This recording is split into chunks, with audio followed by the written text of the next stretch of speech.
रसूलुल्लाह सल्लल्लाहु अलैहि वसल्लम की उम्र जब 35 साल थी तो एक दिन बारिशों की वजह से काबा की छत अचानक गिर गई। तो मक्का के लोगों ने काबा को दोबारा बनाने का इरादा किया, लेकिन सिर्फ हानाल महसूस। जैसे ही वो काबा की टूटी दीवार बनाने लगे तो एक दीवार पर कुछ अजीब सा लिखा हुआ था। उन्होंने ये पढ़ने की कोशिश की लेकिन ये अरबी में नहीं, किसी और जबान में लिखा हुआ। आखिर एक यहूदी ने आके इनको बताया कि यहूदियों की जबान अरमेक है और इस पर लिखा है अल्लाह द लॉर्ड ऑफ बक्का, और ये मैंने तब बनाया था जब मैंने आसमान और ज़मीन और चांद और सूरज को बनाया, और ये तब तक कायम रहेगा जब तक इसके दो पहाड़ कायम हैं। और आज भी काबा के खिलाफ के ऊपर मक्का नहीं बक्का लिखा हुआ है। काबा जब दोबारा मक्का वालों ने बनाना शुरू किया तो सारे कबीलों की आपस में लड़ाई शुरू हुई। कौन सा कबीला हजर अस्वद को उसकी असली जगह पर लगाएगा। तो आखिर कुरैश की सबसे बड़ी उम्र वाले शख्स ने कहा कि जो भी नेक्स्ट काबा के दरवाजे से इंटर होगा वही डिसाइड करेगा।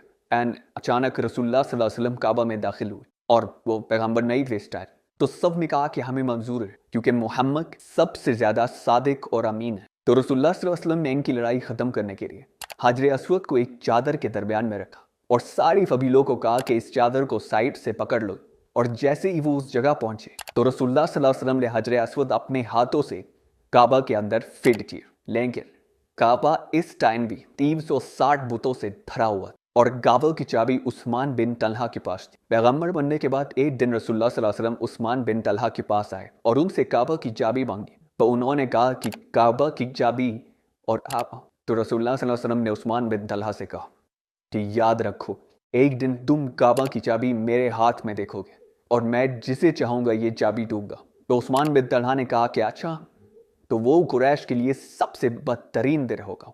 तो रसूलुल्लाह सल्लल्लाहु अलैहि वसल्लम ने कहा कि वो दिन कुरैश के लिए सबसे इज्जत वाला दिन होगा। इस वाक़ये की कुछ ही साल बाद आखिर रसूलुल्लाह सल्लल्लाहु अलैहि वसल्लम ने 10,000 मुसलमानों के साथ मक्का फतह कर दिया और काबा के अंदर मौजूद सारे मुतों को तोड़ दिया और काबा की चाबी उस्मान बिन तलहा को वापस कर। मक्का को फतह करने के सिर्फ 14 दिन बाद मुसलमान अपनी जिंदगी की सबसे मुश्किल जंगों में से एक के लिए हुनैन की तरफ रवाना हो।